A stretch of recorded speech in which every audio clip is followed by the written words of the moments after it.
Sean bienvenidas y bienvenidos a un nuevo episodio del podcast del Consejo Nacional Anticorrupción.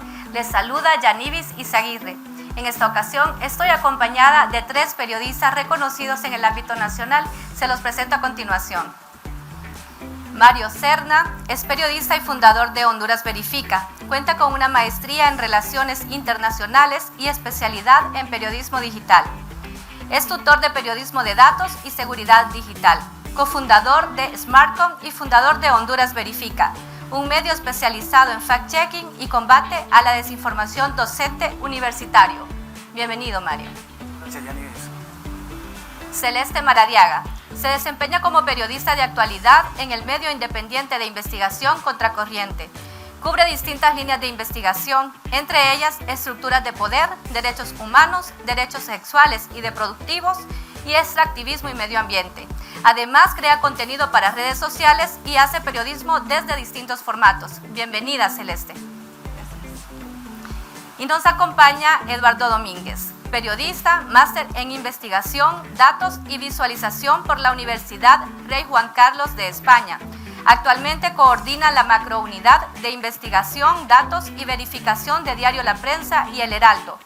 Es ex becario de programas periodísticos en Estados Unidos y Colombia, con estudios en transparencia, Big Data, programación, desarrollo web, SEO y periodismo digital. Y también es docente universitario. Bienvenido. Vamos a hablar sobre un tema que es muy importante en el ámbito, sobre todo cuando hablamos de acceso a la información pública. Los periodistas que nos acompañan en esta ocasión tienen experiencia en investigaciones periodísticas y en denuncias ciudadanas. Y queremos saber con ellos, como garantes de esta práctica y noble labor, qué tan accesible es el acceso a la información pública en Honduras. Vamos a empezar con Celeste. Hola, mucho gusto. Buenas tardes. Yo creo que este es un tema crucial realmente porque sí sabemos que la información, el acceso a la información es importante, pero ejercer nuestro derecho como ciudadanos, exigiendo pues información como por medio de entrevistas o plataformas, ¿no?, de acceso a información pública, hacen que pues tengamos un panorama más cercano de lo que está ocurriendo también. Y sobre todo, pues, hace que ejerzamos nuestro derecho de libertad de expresión, ¿no? Entonces, considero que eso es crucial como ciudadano. Pues, yo puedo hablar de la perspectiva como periodista, pero sí creo que como ciudadanos es algo que conocemos en parte, pero que sí la ciudadanía tiene que entender que todos podemos, ¿no?, exigir la información y es algo que debe de estar en la cotidianidad de cada quien. Eduardo, tienes una visión internacional, por decirlo así, de cómo se ejerce este derecho a la información pública en otros países, en este caso España, con tu especialización. Cuando retornaste al país, ¿cuáles fueron esas primeras restricciones u obstáculos a los que te enfrentaste cuando querías desarrollar una investigación periodística, por ejemplo? Mis primeras conclusiones son las siguientes, y me gusta empezar con esta frase. No estamos en el nivel que deberíamos de estar, pero no estamos tan mal como pensamos. Lo divido en 2 factores. La transparencia se puede ver desde un punto de vista reactivo, es decir, yo como ciudadano o como cualquier profesional o como parte de un Estado voy y solicito al Estado información y el Estado me la da. Esa es la transparencia reactiva, es decir, el Estado reacciona a una solicitud mía. Y luego está la transparencia proactiva, es decir, todas las instituciones estatales o cualquier organismo que reciba dinero público difunde la información de una manera amigable, universal, para que esté accesible para todo el mundo y en los formatos que me permitan estudiarla, analizarla y trabajarla. Desde el punto de vista de la transparencia proactiva, es decir, lo que el Estado debería de publicar sin que yo como profesional se lo pida unilateralmente, creo que sí tenemos un desfase con respecto a España y otras potencias mundiales porque prácticamente les estoy diciendo que cualquier alcaldía, por más retirada que esté y que podamos decir no esté en el nivel económico tan alto, pues tiene unos portales de acceso a la información pública envidiables, a tal punto que yo puedo analizar la población, cómo es la gestión o el uso de los recursos públicos, hacia dónde van destinados los impuestos, cuáles son mis ingresos, todo lo que implica implique manejo de fondos estatales. Si me voy desde el punto de vista reactivo, es decir, lo que yo solicito, pues tenemos ciertas ventajas. Aquí en Honduras yo hago una solicitud de información pública, por ejemplo, y tengo 10 días hábiles más otros 10 días prorrogables. En España, debido al volumen de información, es un mes y luego un mes prorrogable. Eso es muy normal en las potencias. Entonces, podríamos decir que hay cierto nivel de ventaja. Sin embargo, la calidad de información que te transmite el Estado español a través de sus diferentes niveles, estatal, comunidades autónomas, provincias y municipios, sí debo decir que está bastante avanzado en los términos de cómo se me presenta la información. Generalmente la recibía en unos formatos que a mí me permitían trabajar este tipo de archivos de una manera amigable. Por ponerlo en palabras muy simples, me lo mandaban un documento en Excel si yo se lo pedía así. Pero aquí en Honduras es muy complicado porque no tenemos, la cultura de la transparencia, la cultura de la información, y tampoco está la cultura del archivismo, que son 3 componentes que se deben mezclar. Entonces, claro, la gente de las instituciones públicas no almacena bien la información. Cuando yo se la pido, solo me la puede dar como la tiene, y eso provoca un desgaste para mí, ya sea como periodista, investigador, analista o como un instituto de la sociedad civil, para que yo pueda procesar esa información. Entonces, en resumen, a nivel proactivo sí tenemos mucho que hacer todavía para equipararnos a esos niveles de transparencia envidiables que necesitamos estar, y a nivel reactivo al menos la ley nos defiende con un periodo de tiempo que me permite tener la información a un corto tiempo comparado con otras naciones, pero no está en los formatos que yo desearía. Bien, nos encontramos en el primer summit del CNA y como pueden ver tenemos un auditorio jóvenes representantes de diferentes departamentos a nivel nacional. En el caso de Mario, él es formador también de jóvenes, él es docente universitario. ¿Qué mensaje puedes dar a la juventud sobre el tema de acceso a la información? Porque esto no es un derecho nada más de los periodistas o comunicadores sociales, sino de toda la ciudadanía. Sí, bueno, de nuevo gracias al CNA por la invitación. Este tema es de suma relevancia y qué importante es cuando tú mencionas, por ejemplo, la audiencia que tenemos. Porque sin duda alguna son ustedes, es decir, la gente joven, los que vienen atrás, los que estamos haciendo activismo, sobre todo en temas de derechos humanos, los que vamos a tener esta voz cantante. Y qué importante es esto, porque me ha tocado también impartir este tipo de charlas, por ejemplo, de temas de acceso a la información pública a diferentes audiencias. Y uno mira la resiliencia, por ejemplo, de periodistas que tienen muchos años, que están muy fogueados. Resiliencia para entrar en ese proceso de lo que mencionaba Eduardo, de esas peticiones de información proactiva a las instituciones. Y eso es una realidad. Sin duda alguna, el hecho de que nosotros, por lo menos yo no soy tan joven, tengo 44 años, venimos de un proceso de formación, de acceso a la información pública bastante arcaico. En el 2002 yo comencé trabajando en El Heraldo como periodista, y el acceso a la información pública no era un tema que se hablaba, digamos, como uno de los espacios cívicos de los cuales tenemos nosotros derecho como ciudadanos hondureños.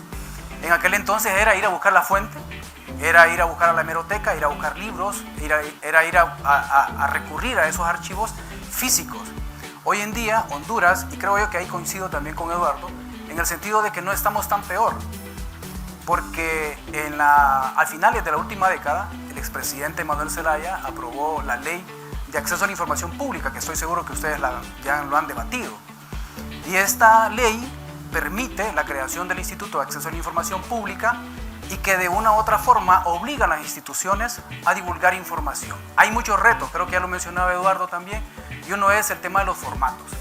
Hay mucha información que está cerrada, porque una cosa es información pública y la otra es información abierta o pública abierta, es decir, que yo pueda manipular los datos en el buen sentido de la palabra para hacerlo. Y obviamente esto requiere mucha también formación, y es ahí donde se encuentra como esa resiliencia quizás de las generaciones más viejas, por así decirlo, en temas de activismo y en temas de periodismo. En el caso de los jóvenes, como ya nacen con esto, ¿no?, en el ADN, esto ayuda muchísimo también a desarrollar otro tipo de competencias y de aptitudes para desenvolverse en el ciberespacio. Sin embargo, está claro que hay una deficiencia bastante grande a nivel ciudadano, sobre todo formativo, de cómo utilizar la ley. A veces nos quejamos, yo escucho mucha gente que dice, es que no hay acceso a la información pública. Sí hay. Al menos a mí, como periodista de investigación, que he hecho algunas piezas durante los últimos años y ahora que me ha tocado hacer mucho fact-checking, hacemos muchas peticiones de información. En el 95% nos responden, nos mandan la información que se requiere. Hay muchos casos, sin duda alguna, en los cuales uno dice, bueno, no hay información, todavía se está apelando a este principio de seguridad nacional para no dar, por ejemplo, información como importación de armas o qué tipo de municiones se importan, de qué países, cuánto se gasta, cuánto gana el gobierno por esto, bueno, cuánto gana las Fuerzas Armadas por esto. Pero sí funciona la ley. Que no la estamos utilizando, esa es otra cosa. Entonces creo yo que el reto es importante desde una perspectiva holística, sobre todo porque siento yo, Yanivis, que mucho tiene que ver con el compromiso que tengamos como activistas. Porque creo que aquí todos ya han entrado al portal del instituto y van a ver que ahí no sé de cuántos departamentos o cuántas municipalidades hay aquí, pero estoy seguro que esas municipalidades están en el Instituto de Acceso a la Información Pública. Y qué interesante es que nosotros podamos tener esa proactividad de solicitar información de este tipo. Entonces la juventud es fundamental, son los que vienen atrás de nosotros y son esa generación de relevo. Y esto va de la mano, Mario, de la cultura de participación ciudadana, que es allí en donde nosotros y nosotras estamos comprometidos a ejercer estas herramientas para acceder a la información. Bien lo hablaba tanto Eduardo como Mario, Celeste, el sentido de que al final el acceso a la información está casado con la transparencia. Y ellos decían, allí sí tenemos un poquito de resquemor tal vez de algunas instituciones o una cultura en donde no nos gusta ser transparente, no nos gusta que nos fiscalicen. Como medio de comunicación independiente que se dedica precisamente a hacer este tipo de investigaciones y revelar el accionar de nuestros servidores y servidoras públicas, ¿con qué se han encontrado ustedes en el ejercicio de este derecho a la información y el derecho periodístico también? Pues creo que hace poco, antes de que iniciáramos el panel, conversábamos de esta situación del uso de tarjetas de crédito por parte del Congreso Nacional. De hecho, el Congreso Nacional es una de los poderes del Estado que sí ha sido galardonado con 100% de transparencia por parte del IAIP, pero vemos en nuestros hallazgos que no es así, ¿no? Entonces, nos hemos encontrado con situaciones en donde solicitamos información, no se nos brinda la información, están los recursos de revisión, que eso es muy importante, que es lo que mencionaba Eduardo, pero una vez que nosotros contamos con estos hallazgos, también tenemos información, es nuestro deber consultar con las distintas partes. Y yo creo que algo muy importante es cuando las partes dicen, en el caso del presidente del Congreso Nacional, no, la información está en el portal de transparencia, pero revisamos un portal de transparencia que en realidad no está detallado. O sea, vemos que sí existe una partida, por ejemplo, en el caso de las subvenciones que se otorgan a congresistas, hay una partida que dice ayuda social, pero no conocemos a quiénes se les ha brindado esa subvención, hace cuántos meses, cuánto dinero llevan acumulado, porque deben de liquidarlo antes de solicitar una nueva. Entonces nos deja con la duda, ¿no? Ni siquiera conocemos quiénes son precisamente los congresistas que están haciendo uso de estas subvenciones que deben de liquidar, y las liquidaciones mismas deberían de estar en el portal de transparencia. Eso por una parte. Con la cuestión de usos de tarjetas de crédito también desconocemos el plan anual de gastos del Congreso Nacional, y sí nos pueden contestar a nosotros por medio de declaraciones diciendo que toda la información está ahí, pero una vez que vamos, pues no está. Entonces, lo que sí necesitamos es que la ciudadanía sepa qué hacemos en estas situaciones, ¿no? En donde un funcionario pues da estas declaraciones y dice que no, yo ya cumplí con decir que la información está ahí, pero no está, y es nuestro deber. Ahora mismo lo estamos haciendo nosotros como equipo, pero muchas personas a través de redes sociales. Bueno, Jennifer Ávila, mi editora, lo decía en redes, ¿no? Ayúdennos a solicitar esta misma información para que seamos un grupo de personas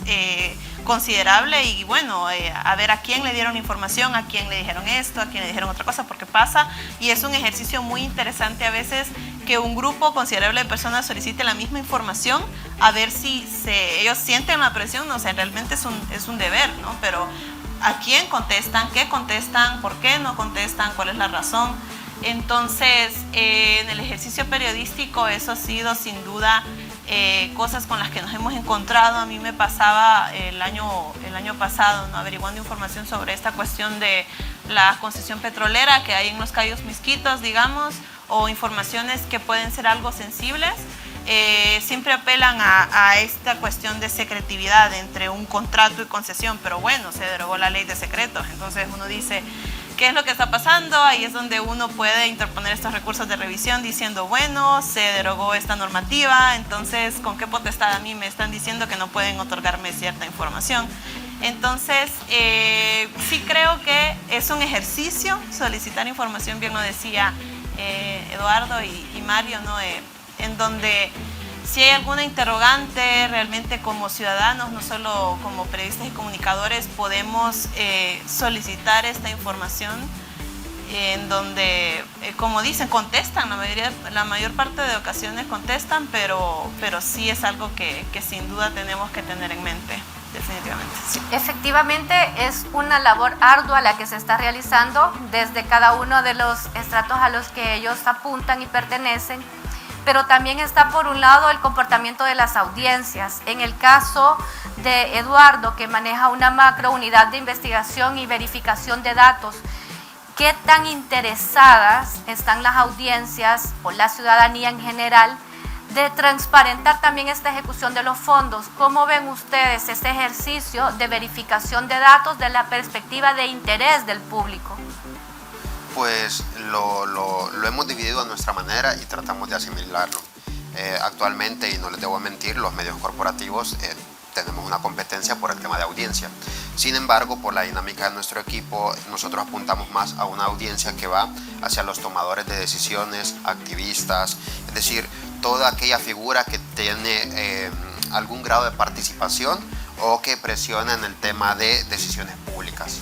Entonces vemos que es una audiencia muy comprometida realmente con el tema de la transparencia, la solicitud de información, pero también me gusta hacer una acotación. Muchas veces no lo medimos en términos de público, ni la cantidad de lectores que tenemos, sino la incidencia que provoca esto en el tema de boca a boca o el impacto general que sucede en los canales o redes sociales. Así como Celeste puso el ejemplo, me gustaría compartir un ejemplo particular que tuvimos en un tema de obstrucción de solicitud de información, pero cómo esto ayudó a la gente para también presionar a nivel mediático lo que sucedía. Desde inicios o desde finales del año pasado nosotros andamos detrás de los informes de evaluación de los ministros y altos funcionarios del actual gabinete. Pues nuestra sorpresa al hacer la solicitud es que nos dijeron que esa era una información reservada. Nos compartieron toda la metodología, todos los planteamientos, todos los estudios, todos los análisis, todos los diagnósticos. Nos dijeron, miren, solo les podemos dar un resumen porque hemos hecho una solicitud de reserva para dentro del Instituto de Acceso a la Información Pública, debido a que hay que blindar esta información por los intereses de la nación, por un tema de riesgo de seguridad nacional. Pues a nosotros nos causó bastante impacto al respecto, o sea, jamás había visto que evaluar un ministro pudiera poner en entredicho la república como conocemos ahora, y generalmente teníamos una estrategia muy ambigua que era de esperar, de tratar de que nos filtraran la información, de ir por otra fuente, de ir por otros tipos de acceso, o como decía Celeste, decirle a otro compañero que solicitar la información, pero decidimos ir un poquito más combativos. Claro, esto nos crea un problema frente al gobierno y particularmente a mí, y decidimos publicar así el título, ¿no? Gobierno busca declarar en reserva evaluación de ministros. Después de eso vimos toda la avalancha que hubo en redes sociales, prácticamente los activistas de la información, personas, representantes de la sociedad civil, la oposición política, indignados por cómo este tipo de información, que en un momento se dijo que iba a ser pública y hasta iba a haber un portal para que la ciudadanía manipulara y viera cuál había sido el desempeño de estas figuras públicas o de estos altos funcionarios, pues ahora se busca que quede en reserva permanente. Nosotros luego hicimos la solicitud o la petición de revisión, es decir, le pedimos al Instituto de Acceso a la Información Pública que por favor evaluara este tipo de respuestas que nos dieron, y la respuesta del gobierno fue que nosotros tratábamos de manipular el proceso al hacer este tipo de reportajes. Luego vino una serie de contradicciones del gobierno. El gobierno dijo abiertamente que no nos podían brindar esta información, pero sí nos podrían brindar las fórmulas. Lo gracioso es que las fórmulas ya nos las habían dado. Y la última respuesta, creo que fue hace como un mes y medio de la persona encargada de eso, fue que ya no se va a brindar esa información porque no queremos que se use políticamente contra nuestros funcionarios.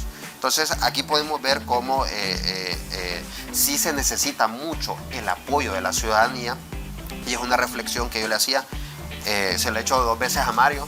Yo le digo, en el Heraldo existe una unidad de verificación. Claro, a mí me gustaría que fuera la única que existiera en Honduras por temas empresariales de competitividad, pero lo cierto es que hay tanta desinformación, tanta opacidad que no nos damos abasto. Entonces se necesitan más iniciativas, más proyectos para que tengan miradas más integrales. Les digo, o sea, el Heraldo y la prensa tienen un foco, un nicho, una audiencia, pero a veces no llegamos a ciertos grupos, no llegamos a ciertas minorías, no atendemos ciertos temas, no los tocamos. Entonces se necesitan contrapartes, medios independientes, medios opositores, competencia, para que pueda venir esa presión. Y por qué no ahora el tema de la ciudadanía más activa. Y cierro esta participación con unas palabras que una vez nos dio la delegada de Transparencia de España en una exposición que hacíamos sobre transparencia, luego de que uno de los periodistas más veteranos en el tema de transparencia dejara sus tips o guías sobre cómo hacer solicitudes de información. Y él había dicho que algo que le había funcionado siempre en sus formularios era dejar su nombre y a qué medio de comunicación representaba, porque eso le garantizaba que la institución pública iba a estar más presionada a contestar. Y segundos después se paró la delegada de Transparencia del gobierno y dijo, no, si es que el acceso a la información es un derecho universal, no va a un determinado gremio, no a un determinado profesional, es universal. Ya sea que usted ponga su nombre o ponga el medio de comunicación o simplemente lo firme anónimo, el gobierno está en la responsabilidad de contestar. Es decir, no debería existir un escaparate detrás o un medio de comunicación, porque en realidad es un derecho al que usted está apelando desde la parte de la ciudadanía comprometida. En ambos ejemplos resaltaban lo importante que es el acompañamiento ciudadano. Y allí me gustaría también obtener la impresión de Mario en el sentido de que él es fundador y es, yo le diría, activista en el combate a la desinformación. Es uno de los pioneros en el tema de verificación de datos en Honduras y puede contarnos un poco sobre esa evolución de este trabajo que has realizado a lo largo de estos años. Creo que a mí me gustaría también aportar algo a lo que mencionaba Celeste y Eduardo en términos de lo que ha quedado como claro es la discrecionalidad que hay en el manejo de la información y que también evidencia las debilidades que sin duda alguna tiene la ley de acceso a la información pública. Creo que ASJ ha hecho varias evaluaciones sobre la ley, creo que se hizo una a los 10 años, creo que por ahí está ese informe, seguramente lo pueden googlear. Y sin duda alguna la discrecionalidad también es una de las cosas que creo yo que en este tema nos está haciendo mucho daño. Yo ponía el ejemplo, yo tengo, a mí me toca trabajar por ejemplo con el Brooklyn College haciendo investigaciones sobre temas de extorsión y temas de inseguridad, homicidios.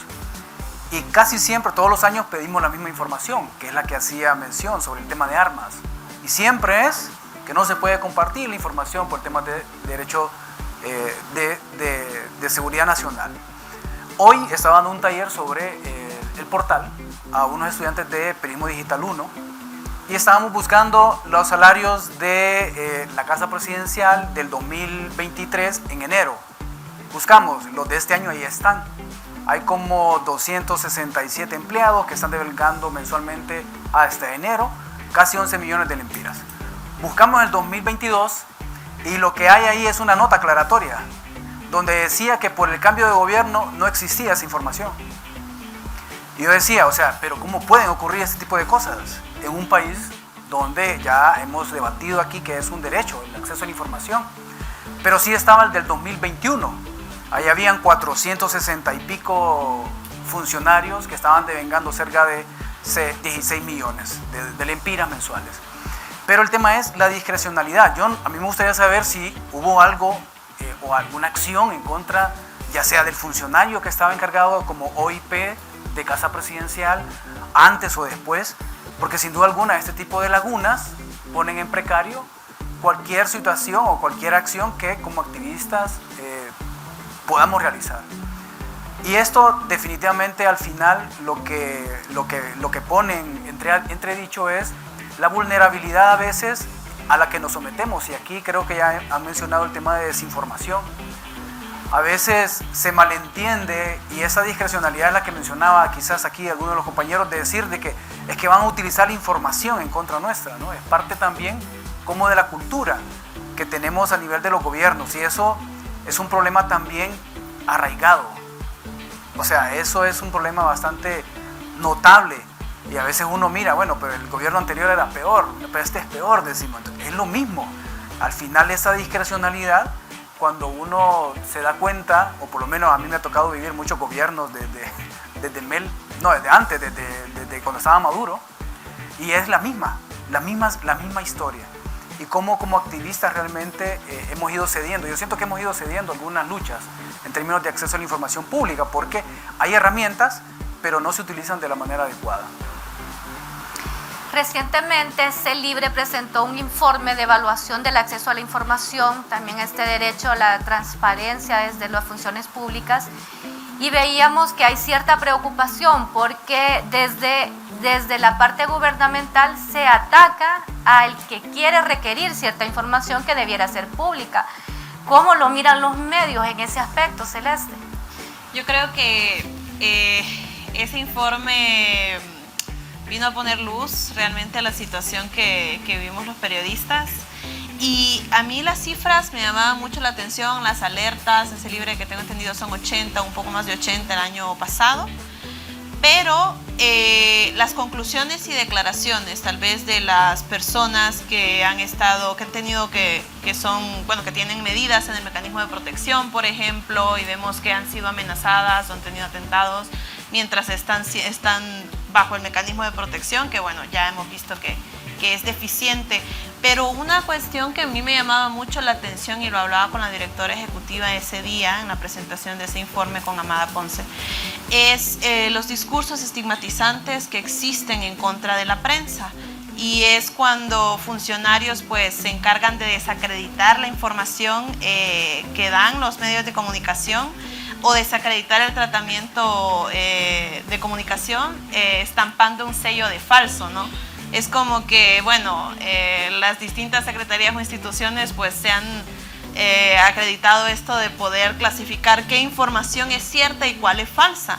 Entonces uno dice, bueno, realmente es de conocimiento que, bueno, en el medio de comunicación donde yo laboro está el derecho a réplica, ¿no? Digo, nosotros tenemos el deber de consultar con las distintas partes, oposición, Estado, historias, y ellos pueden acercarse después de la publicación y decir, esto no lo dije.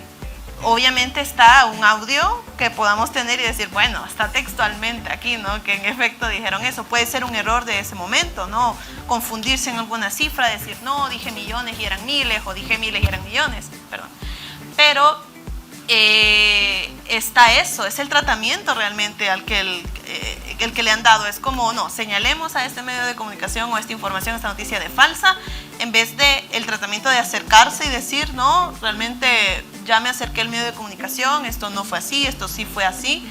Pero es cómo se ha llevado esto, ¿no? Porque si bien como comunicadores, periodistas y, bueno, ciudadanos, es un deber realmente la información, el acceso a la información, nos tienen que otorgar la información, pero no se nos puede catalogar, ¿no?, como enemigos del gobierno, lo que está haciendo el gobierno, sino que realmente sí nosotros estamos haciendo periodismo, estamos necesitando información como ciudadanos, y sí creo que en este panorama eso es realmente lo que hemos enfrentado, ¿no? Es los discursos estigmatizantes, tal vez, o cómo han querido llevar esta cuestión relacionada a la información, definitivamente.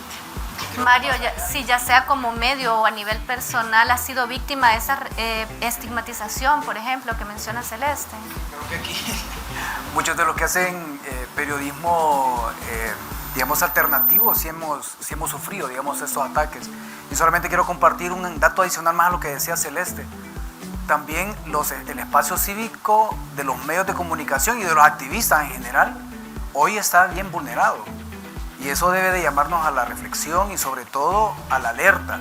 Ustedes son jóvenes, creo que yo también un poquito, pero no tanto. Pero de las cosas que hagamos hoy va a depender mucho de qué país vamos a ir construyendo.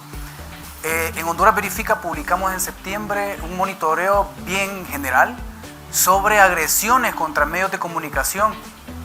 Creo que logramos documentar amenazas como tales cerca de 6.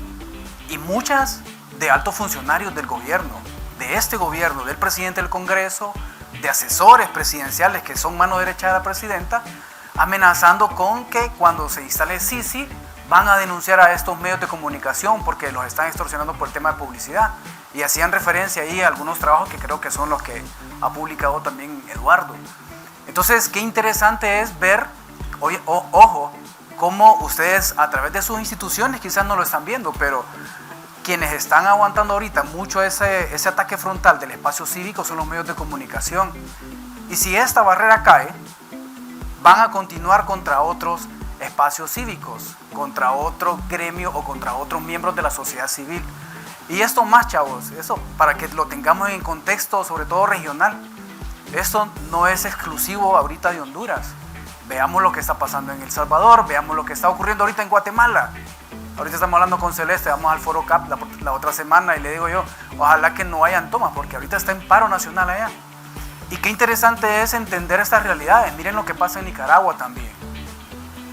Es una realidad, es una tendencia y que sin duda alguna eso ayuda todavía, es combustible para que las autoridades que están ahorita estén generando este tipo de agresiones a los espacios cívicos y entendamos espacios cívicos a las libertades fundamentales que tenemos, la libertad de expresión, la libertad de asociación, la libertad de exigir de la protesta libre, pacífica. No vamos a tener derecho a eso. Eso es el problema que estamos teniendo hoy en día y obviamente pasa mucho también con el tema del control del poder, ¿no? Hoy estaba escuchando un editorial en una radio ahí donde hablaban de esa ambición, ¿no? Y qué evidente es. Todo esto es por la ambición de poder y realmente tenemos un problema bastante grave.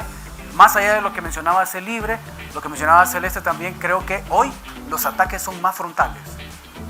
Y ojo, si cae esta barrera de los medios, van a seguir cada una de nuestras organizaciones que estamos aquí. Y qué importante es como acuerparnos, ¿no? Y protegernos ante esto.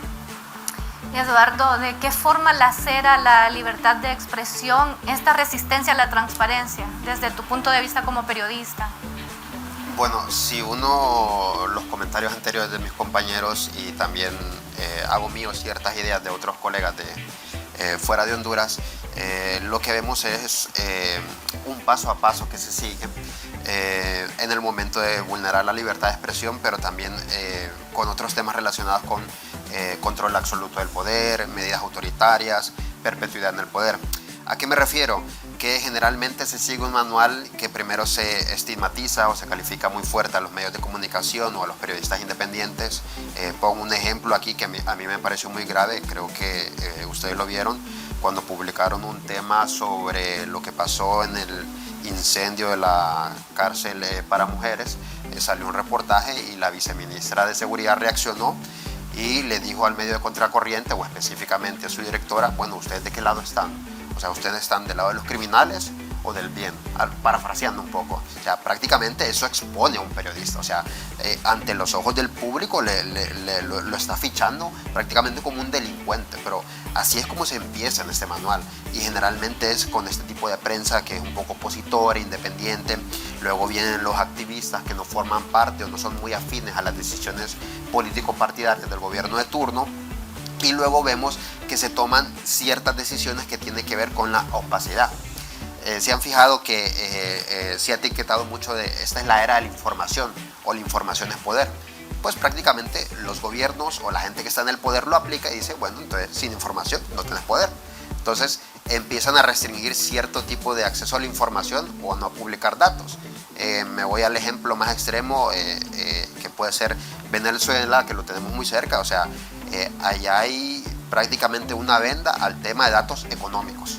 Nadie puede saber cuál es la inflación, nadie puede saber cómo están las reservas internacionales, nadie puede saber cómo están las exportaciones, a menos que discrecionalmente lo suelte algún funcionario de gobierno. Pero no es un dato abierto, porque no es un dato abierto, claro. Si es un dato muy negativo o antipopular, pues prácticamente tenés a la ciudadanía en contra de cómo está gestionando este gobierno. Y así es una tendencia muy marcada en los gobiernos de la región en restringir este tipo de información. Es cierto que a nivel de ciudadanía, por ejemplo, en El Salvador, la gente de calle le puede decir, sí, hay un cambio muy notable, pero cada vez que se quieren hacer diagnósticos o investigaciones particulares o independientes, es imposible que accedan a la información sobre seguridad que por muchos años fue pública. Y esperamos que en Honduras no se siga ese manual. ¿Por qué? Porque prácticamente, Yanivis y audiencia, si yo no tengo esa información, no me hago un criterio, no puedo tomar decisiones. Realmente no sé cómo me están afectando las decisiones que tomen las autoridades de turno. No voy a saber, o sea, solo por poner un ejemplo, ayer miramos un informe de ASJ que decía que se habían perdido ya en promedio un mes de clases. Si yo no tengo acceso a esa información, yo no puedo evaluar el desempeño del ministro del ramo o de la institución encargada de esto.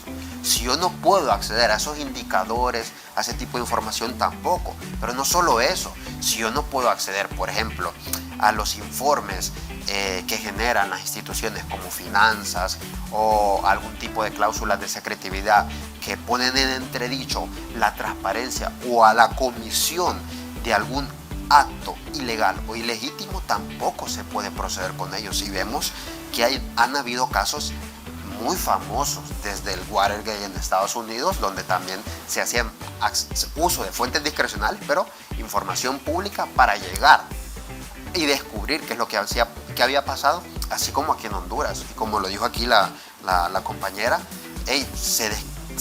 prácticamente se derogó la ley de secreto, pero las instituciones siguen apelando a ella para no brindar o publicar la información como tal. Entonces, si lo resumo, como la información es poder, entonces sin información la ciudadanía no tiene poder. Y miren qué importante, porque como lo mencionaba Mario, si dejamos que se interponga este muro ante la prensa, ante los medios de comunicación, después siguen los demás engranajes de la sociedad. Pero es que ni siquiera tenemos que esperar hacia ello, ya están. En el caso del CNA, que es una instancia de sociedad civil, implementó un mecanismo de incidencia ciudadana. En este mecanismo, cada reporte, cada veeduría que se realiza, lo ven como un ataque y no como una oportunidad de mejora, que al final debe ser esa herramienta de acompañamiento a la gestión pública. Esto es lo que nos lleva a que tenemos una cultura en donde la transparencia no ocupa ningún sitial. Y hay temor a la transparencia, en vez de verla como una aliada para poder hacer una gestión pública eficiente y eficaz. ¿Qué valoraciones finales hace sobre los ejes que hemos tratado en este día, Celeste?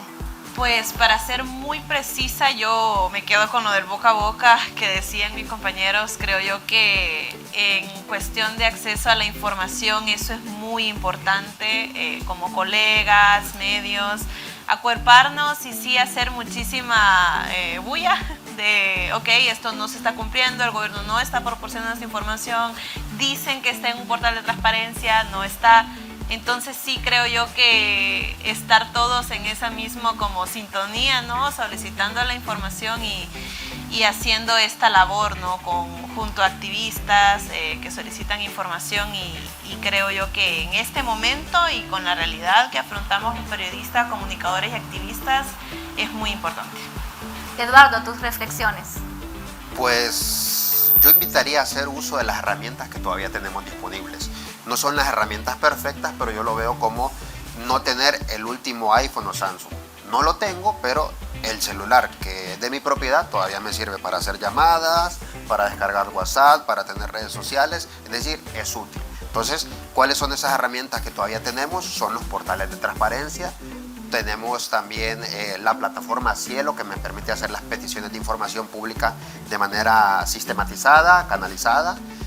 También puedo hacer uso también discrecional de ciertas fuentes que me pueden apoyar, y creo yo que es el tema de capacitación, incidencia y también visibilidad constante en los canales de difusión que necesitan. Es decir, lo que yo hago lo voy a publicar y voy a decir lo que he hecho y lo que no he hecho, lo que he logrado y lo que no he logrado. Y muchas veces uno se lleva las sorpresas que tiene el acompañamiento de otros medios de comunicación, de la sociedad civil o incluso de profesionales independientes que simplemente están interesados en un mejor gobierno o en el tema de transparencia.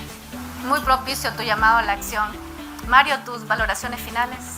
Sí, creo yo que muchas de esas iniciativas son sumamente interesantes e importantes, aportan.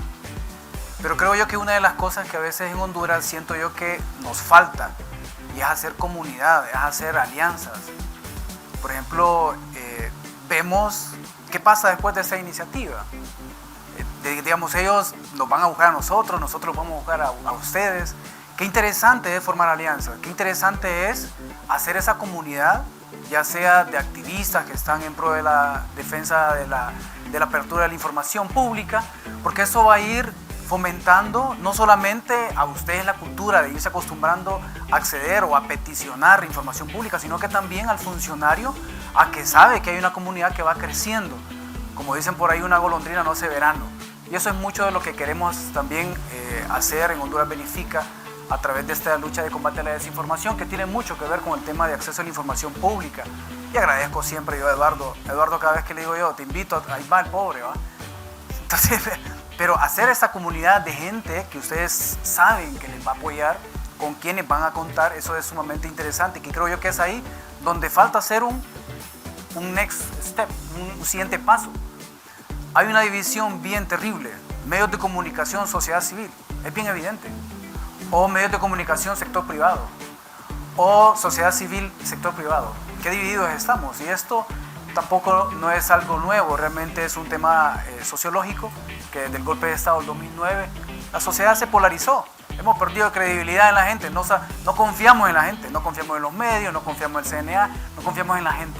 Entonces creo yo que por ahí viene también un reto importante y que siento que es uno de los pasos que debe de ser lo que sigue. Cómo formamos esas alianzas y estas comunidades, sobre todo centrados en este objetivo que es el acceso a la información pública. Muy bien, conformar estas redes colaborativas de combate a la desinformación, articular esos esfuerzos es lo que proponen los tres panelistas. Agradecemos la participación de nuestra invitada especial y los invitados especiales y también al auditorio, que son jóvenes que se representan de diferentes departamentos a nivel nacional y que han estado a lo largo de esta jornada en el primer Summit CNA. Muchísimas gracias y feliz día.